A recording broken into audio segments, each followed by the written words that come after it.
আপনি প্রথমে একটু যদি বলেন যে কি রোগের কারণে শ্বাসকষ্ট হতে পারে, আপনাদের কাছে প্রতিনিয়ত শ্বাসকষ্টজনিত সমস্যা নিয়ে কারা আসলে আসছেন? শ্বাসকষ্ট আসলে আমাদের বক্ষব্যাধি রোগগুলোর একটা কমন একটা উপসর্গ। জি। অনেক রোগেই শ্বাসকষ্ট হয়।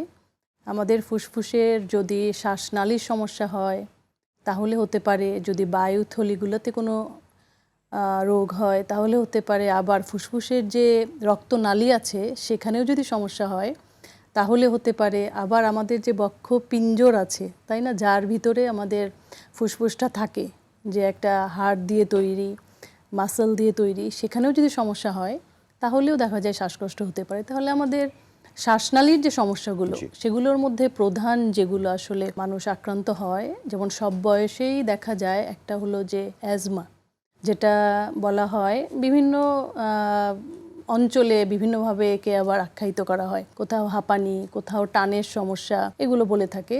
তাছাড়া আপনি শুনে থাকবেন, এখন আমরা অনেকেই জানি, জনগণও জানে সিওপিডি নামে যে এই রোগটা, সেটা। আর যদি বায়ুথলিতে নিউমোনিয়া হয় তাহলেও কিন্তু শ্বাসকষ্ট নিয়ে আসে।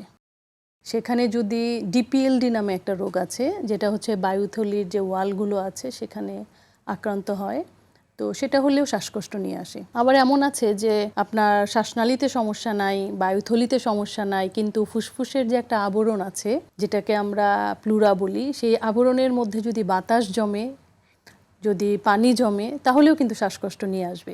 এরকম আসলে শ্বাসকষ্টটা কমন একটা উপসর্গ, যেটা ফুসফুসের অনেক রোগেরই বহিঃপ্রকাশ সেই শ্বাসকষ্ট দিয়ে হয়। আপনার কাছে আমরা স্পষ্ট ধারণা পেলাম যে এটি আসলে রোগের লক্ষণ মাত্র, এবং বিভিন্ন রোগের কারণে বা নির্দিষ্ট রোগের কারণে শ্বাসকষ্ট মানুষ আক্রান্ত হতে পারে। আমরা একটি কথা শুনে থাকি বা আমাদের সাধারণ মানুষ বলে থাকেন যে শীতকালে শ্বাসকষ্ট হয়। আসলে বৈজ্ঞানিক এরকম কোনো ব্যাখ্যা আছে কিনা, বা শীতকালে কেন বাড়তে পারে, এটি যদি একটু বুঝিয়ে দিতেন আমাদেরকে।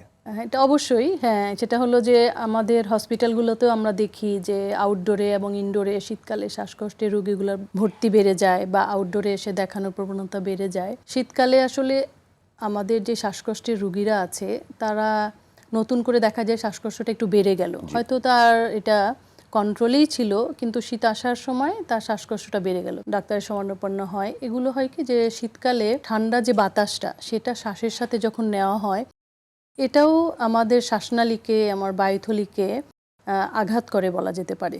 সেটা একটা ট্রিগারিং ফ্যাক্টর হিসেবে কাজ করে, হ্যাঁ, সেখানে একটা প্রদাহের তৈরি করে।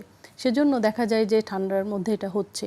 আবার এই সময় কোনো ভাইরাল ইনফেকশনও যদি হয় তাহলেও আগের থেকে যারা শ্বাসকষ্টের রোগী তাদের বেড়ে যায়। শীতকালে দেখবেন যে বাতাসে ধুলোবালিটা একটু বেশি থাকে, তাই না? বর্ষাকালের তুলনায়, বা ওই যে সময় বৃষ্টি হয় তখন বাতাস একটু পরিষ্কার, কিন্তু এই সময় দেখবেন প্রচুর ধুলোবালি। তো ধুলোবালিতেই আমাদের কিছু কিছু রোগগুলা আসলে কিন্তু বেড়ে যায়, উপসর্গগুলা, যেমন অ্যাজমা, সিওপিডি, ধুলোবালিতে যাদের অ্যালার্জি আছে সেগুলোও বেড়ে যায়। এসব কারণেই দেখা যায় শীতকালে আমরা বেশিরভাগ আসলে অ্যাজমা রোগীগুলোকে নিয়ে একটু শঙ্কায় থাকি যে বেড়ে যেতে পারে এই সময়।